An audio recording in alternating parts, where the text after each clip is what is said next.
Hey, it's Leah, and today I want to show you how you can add GIFs to images and videos on Facebook.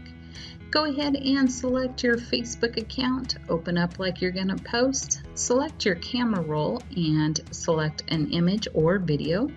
Select Edit, and that will pop up where you can select your GIF.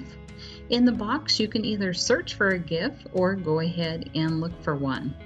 Once you have that GIF, select it, add it to your page, to your image or video.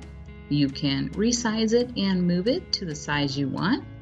If you'd like to add text, go ahead and select that and start typing.